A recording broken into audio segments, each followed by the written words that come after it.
AR, VR, XR 참 알짜 들어가는 새로운 단어들이 시장에 많이 등장을 하고 있습니다. 뭐 이전에 AR, VR 이야기 나왔을 때 모멘텀을 받았던 종목들 여러분들 수익 많이 내셨을지 모르겠습니다. 그때는 향후 미래에 이런 것들이 생길 것이다라는 이야기로 어떻게 보면 테마성으로 이야기가 나왔는데 이제는 실제로 제품을 양산을 해내고 있고 앞으로 더 많은 제품들이 나온다라는 기대감에 또 오늘 관련된 시장의 종목들이 움직임이 나타나고 있습니다.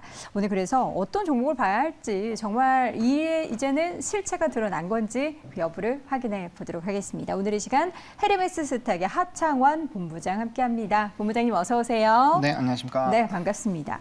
이 얘기가 나온 게 이제 어제부터죠. 오늘도 그렇고 선익 시스템이라는 네. 종목이 주가의 급등세가 단기적으로 엄청나게 나타나고 있습니다. 지금 연속일수로는 4거래일, 또 어제 오늘 두 자릿수 대 상승세인데 네. 이렇게 급등하는 이유가 일단 뭘까요?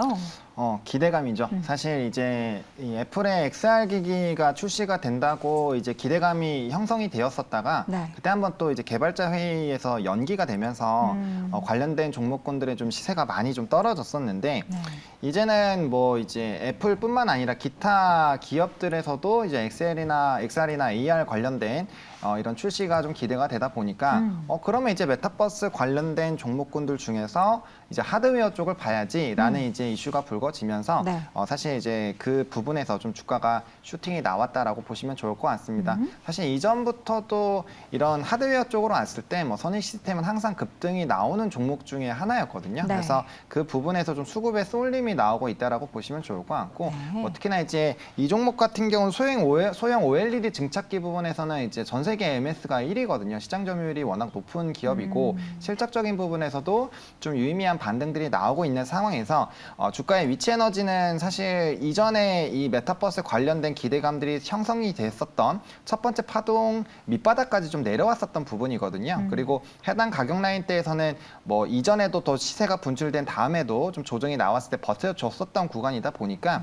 여기서 이제 물량 모아서 조금 슈팅이 나오고 있지 않을까라는 조금 생각을 하고 있는 상황입니다. 네. 자, 이 가운데 있어서 오늘 관련된 종목들의 움직임들이 좀 탄력적으로 나타나고 있습니다. 일단 애플 XR 기기가 언제 출시되는 거죠? 이번에 뭐 14 나오면서 이 기계도 같이 공개가 되나요? 네. 일단은 뭐 이제 출시는 내년 아직 멀었네요. 상반기로 이제 예상이 되고 있는 상황이고요.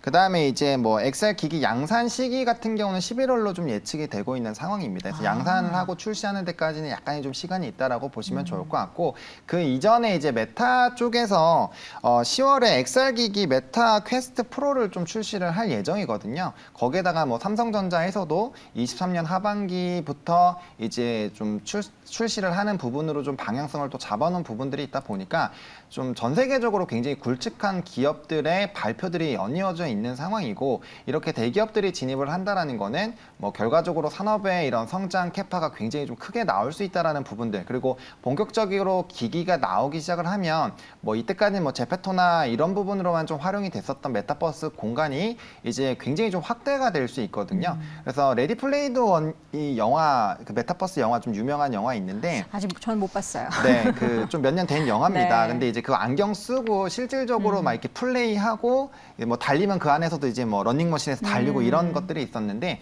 좀 그런 부분으로 조금 더 이 싱크로율이 높아지는 흐름으로 갈 수 있는 좀 기반이 마련이 되지 않을까라고 보고 있는 상황입니다. 그래서 굉장히 많은 이슈들이 있는 상황이고 결국에는 기기가 돼야지 소프트웨어 쪽으로 더 확장이 될 수 있다는 부분에서 충분히 좀 기대감을 가질 수 있는 상황이다라고 좀 정리를 드리겠습니다. 네, 자 애플의 XR 기기가 또 출시가 되면 뭐 얼마나 예쁘게 나올까요? 뭐 그런 기대감을 갖게 되고 또 시장에 뭔가 판도를 많이 바꾸게 될 것 같긴 해요. 실제로 이제 기술을 보면은 마이크로소프트가 가장 많이 관련된 기술을 갖고 있는데 네. 시장에 나오는 건 어쨌든 디자인적인 측면도 그렇죠. 굉장히 많이 고려가 되니까 네. 애플에 대해서 기대감을 많이 갖게 되는 것 같습니다.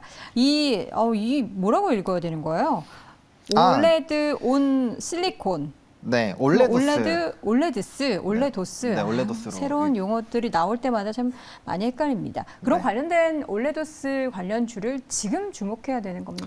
사실 이 얘기가 이번에만 있었던 게 아니라요. 쭉 뭐 있었어요. 2021년에도 네. 있었고요. 사실 기사화는 많이 되어 그쵸. 있습니다. 찾아보시면 이게 생각보다 오래됐는데 좀 부각이 안 된 이유는 이제 처음에 OLED가 처음 나왔을 때도 OLED가 처음 나왔을 때도 네. 보시면 가격적인 부분에서 이제 생산량 자체가 좀 적다 보니까 가격 경쟁력이 떨어지고 시장의 침투율 자체가 나올 수 있는 부분이 조금 떨어졌다 보니까 네. 그 부분들이 조금 외면이 됐다라고 보시면 될 것 같습니다. 근데 이제 특히나 AR 부분에서 좀 고해상도가 필요하겠죠. 우리가 현실 이런 생생함을 좀 느끼기 위해서는 아무래도 보다 더 고화질에 대한 이런 흐름들이 필요하다 보니까 해당 부분에서 좀 수요가 많이 늘어날 것으로 좀 전망이 되고 있고요.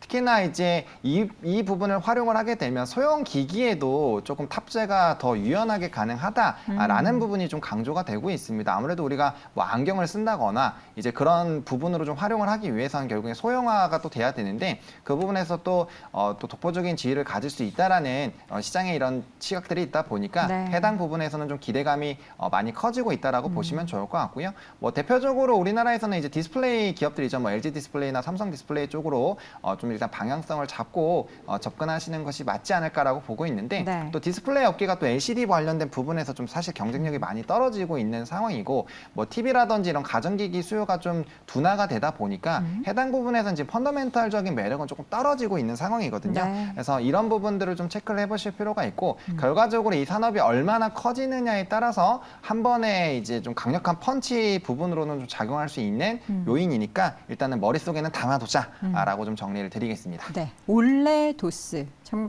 이제 관련한 이야기들이 그동안에는 약간 테마성으로 좀 뉴스가 전해졌을 때 네. 올라갔다면 이제는 어떻게 보면은 향후 올해 말, 그 내년 정도면 좀 상용화되면서 시장에 실질적으로 이제 매출이 발생하는 기업들도 생겨나게 될 것 같아요. 그렇죠. 아무래도 이제 소프트웨어적인 부분은 우리가 뭐 제페토라든지 네. 너무나도 잘 아시다시피 사실 뭐 작년, 재작년 워낙 메타버스 테마가 움직일 때도 뭐 여러 아티스트들부터 시작해서 이런 아바타식으로 좀 많이 활용을 네. 했었잖아요. 근데 그게 그렇게밖에 할 수 없었던 이유가 이 따라올 수 있는 기기 자체가 그렇게 많지 않았고 가격도 워낙 고가다 보니까 좀 부담스러웠는데 이렇게 많은 기업들이 양산을 하기 시작을 하면 거기에 따른 이제 접근도가 굉장히 좀 높아질 수 있다는 부분에서는 시장이 굉장히 좀 확대가 될 수 있는 가능성은 열어놓고 보실 필요는 있겠다라고 좀 말씀을 드리겠습니다. 네, 오늘 이뿐만 아니라 메타버스 관련된 종목들이라고 불리는 이 선익 시스템을 비롯해서 뭐 동아, 엘테, 자이언트 스텝 이런 종목들이 오르는데 저는 사실 아직은 이해가 잘 안 되는 분야들이 많아요. 특히 메타버스, 뭐 네. 이제 어린 친구들은 뭐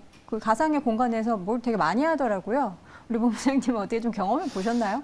이제 뭐 사실 저는 게임 같은 부분에서 좀 대체로 경험을 하고 있는 상황인데 사실 그것도 완벽한 뭐 메타버스라고 보기는 좀 어렵습니다. 그쵸. 메타버스 안에 이제 하나의 공간을 좀 저도 활용을 하고 있다라고 보시면 좋을 것 같고요.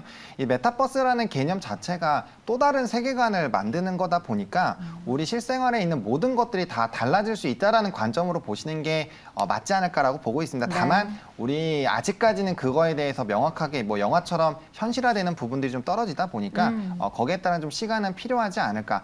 다만 이제 지금 새롭게 이제 성장하고 있는 뭐 Z세대라든지 뭐 알파 세대들이 해당 부분에 굉장히 친숙한 문화를 가지고 있다 보니까 네. 해당 산업은 결국에는 더 커질 수밖에 없지 않을까라고 생각을 하고 있는 상황입니다. 네, 메타버스 관련된 종목들에 대한 관심도 차근히 좀 가져볼 필요가 있을 것 같은데 우리가 그럼 지금 시점에서 지금 채팅창에도 메타버스를 좀 담아야 하나요? 네. 하는데 이제 담을 좀 모멘텀이 사실 있나요? 그렇죠. 만약에 이쪽 산업에 대한 성장성을 같이 생각을 하신다면은 지금 시점에서 같이 동반으로 매수를 하는 것이 맞다라고 봅니다. 다만 운용 기간 자체는 짧게 잡으시면 절대 안 되겠죠. 그 이유가 앞서 말씀드린 것처럼 이제 하드웨어와 소프트웨어로 나눠져 있습니다. 지금 선익 시스템 같은 경우는 하드웨어 쪽에 속해 있는 기업이고요. 뭐 말씀하신 뭐 자이언트 스텝이라든지 이런 쪽은 또 소프트웨어 쪽이거든요. 결국엔 두 섹터가 모두 다 융합이 되어야지만 이제 이 기술들이 좀 실현이 되다 보니까 결국엔 하드웨어 쪽이 치중이 되면 소프트웨어 기업으로 순환매가 나올 수밖에 없습니다. 같이 가는 산업이다라고 보시면 좋을 것 같고요. 다만 지금 이슈 자체가 많은 대기업들이 이 해당 부분에 대한 기기를 출시한다 있다라는 부분이 포커스가 되어 있다 보니까 네. 하드웨어 관련된 기업들이 먼저 좀 시세가 분출이 되고 있다라고 보시면 될 것 같습니다. 네.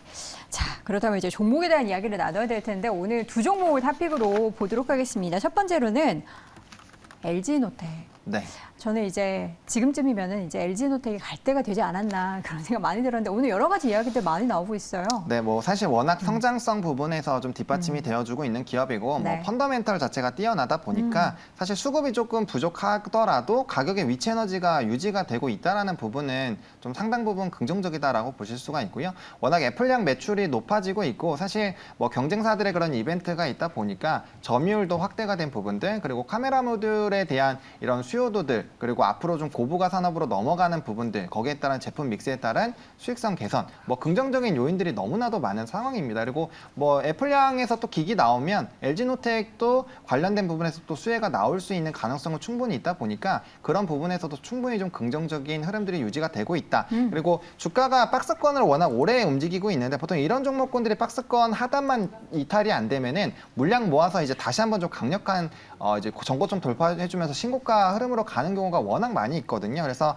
이 종목 같은 경우는 워낙 지금 미래가 조금 유망한 상황이다 보니까 그렇게까지 좀 부정적으로 보실 필요가 없고 박스권 안에서 충분히 좀 접근이 가능한 상황이지 않을까라는 관점에서 보시면 좋을 것 같고요. 두 번째 종목으로는 동아일텍을 좀 선정을 했는데 사실 실적적으로 보면 뉴프렉스라는 종목을 보시는 게 훨씬 좋습니다. 다만 이 종목 같은 경우는 뭐 실적 같은 경우는 영업이익이나 순이익 보시면 정말 엄청나게 높아지고 있는데 주가의 위치 에너지가 이미 매물대 상단 라인에서 좀 5일선과 이격이 좀 벌려지고 있다 보니까 네. 동아일텍을 좀 말씀을 드릴 텐데 해당 종목은 실적은 조금 좋지는 않습니다. 그래서 실적 베이스로 보실 거면 차라리 눌림목의 뉴프렉스를 보시는 게 훨씬 더 좋다라고 말씀을 드리겠고요. 네. 동아일텍 같은 경우는 또 OLED 관련된 기업이고 선익 시스템에 이제 이 관련된 회사다라고 보시면 될 것 같습니다. 최대 주주고 관계사다 보니까 결국엔 선익 시스템이 올라가게 되면 해당 부분에서 긍정적인 수혜를 받을 수밖에 없는 종목이다라고 보시면 좋을 것 같고요. 네. 또 OLED 관련된 기업으로 또 같이 연관이 되어 있다 보니까 사업을 영위하다 보니까 해당 부분들이 좀 기대가 된다. 그리고 분기적으로 봤을 땐 실적적인 턴어라운드가 조금은 보이고 있는 상황이어서 실적에 대한 이런 턴이 나오면 거기에 따른 좀 기대감도 같이 붙어줄 수 있다. 그래서 결국에는 지금 선익 시스템에 수급이 쏠리고 있다는 거는 해당 섹터에 좀 대장 역할을 해주고 있다라고 보시면 좋을 것 같기 때문에 네. 그와 관련된 기업으로 같이 좀 말씀을 드리도록 하겠습니다. 네, LG노텍. 박스권에 갇혀 있는 가격대인데요. 목표 주가를 우리가 어떻게 박스권 상단 이상으로 보십니까? 네, 저는 그 이상으로 보고 있습니다. 네. 그래서 가격 전략을 좀 말씀을 드리면 일단 매수 같은 경우는 박스권 하단까지 좀 넉넉하게 매수를 하시면 될 것 같습니다. 성급하게 매수하실 필요 전혀 없고요. 그래서 31만 5천 원까지 분할로 접근해 보시면 좋을 것 같고 네. 목표가는 전고점 돌파한 42만 원 보고 있습니다. 1차적인 부분이고요. 사실 그 이상으로는 증권가에서도 훨씬 더 높은 목표가를 제시한 것처럼 저도 중장기적으로는 충분히 우상향 가능하다라고 보고 있고요. 손절 라인 같은 경우는 28만 원으로 좀 잡았는데 사실 이 종목 같은 경우 조금 더 눌리더라도 2차 매수로 비중을 확대하셔도 괜찮은 종목이지만 해당 가격대까지 좀 깨지게 됐을 때는 물량 조절하시면서 충분히 더 좋은 기회를 잡을 수 있는 그런 가격대로서 한번 생각을 해보시라는 관점으로 28만 원 좀 제시를 드리도록 하겠습니다. 네. 중성주 가운데서도 한 종목 좀 탑픽 꼽아주시죠. 오늘 오르는 종목들이 참 많은데. 네. 그러면은 앞서 말씀드린 네. 뭐 동아일텍도 괜찮고 뉴프렉스도 괜찮은데 뭐 간단하게만 말씀을 네. 드리면 뉴프렉스 같은 경우는 이제 5일선 매수를 하시면 될 것 같습니다. 그래서 해당 종목 같은 경우는 지금 가격대가 5일선이 5,900원으로 지금 이격이 많이 벌려져 있거든요. 네. 그래서 여기서 분할로 접근을 하시고 전고점 7,900원 좀 지켜보시면 좋을 것 같고요. 해당 종목 같은 경우는 11선 이탈되면은 손절한다라는 관점으로 접근을 해보시면 좋을 것 같고 네. 동아일텍 같은 경우도 이 같이 이제 가격적인 부분에서 조금 이 선익 시스템과 마찬가지로 좀 매력도가 있는 상황이거든요. 그래서 해당 종목 같은 경우는 한 7,300원, 7,500원까지 좀 본화를 보시되 조금 더 러프하게 보신다면 7,300원까지 보시면 좋을 것 같고요. 1차적인 목표가는 9,500원으로 잡았습니다. 만약에 여기서 턴을 하게 된다면 해당 부분에서 매물을 좀 소화한 상황이고 그 매물대 상단 라인 9,500원에서 만 원까지는 빠르게 조금 소화하면서 올라갈 가능성이 있어서 해당 가격대 제시를 좀 드리도록 하겠고 네. 손절 라인은 7,150원으로 좀 선정을 드렸는데 사실 가격적인 부분에서 좀 더 러프하게 보실 수 있지만 실적적인 부분에서 약간의 좀 부담감이 있다 보니까 해당 부분에서는 좀 손절 라인을 굉장히 좀 타이트하게 제시를 좀 드리겠다라고 정리를 드리겠습니다. 네, 오늘 정말 우후죽순으로 오르는 종목들이 많기 때문에 제가 또 우리 본부장님께 더 요청을 드려봤는데요. 대형주 가운데서는 LG노텍이 있지만 오늘 중소형주 가운데서는 뉴프렉스와 동아일텍까지 함께 챙겨보시기 바랍니다. 자, 헤르메스 스탁의 하창원 본부장 함께했습니다. 고맙습니다. 네, 감사합니다.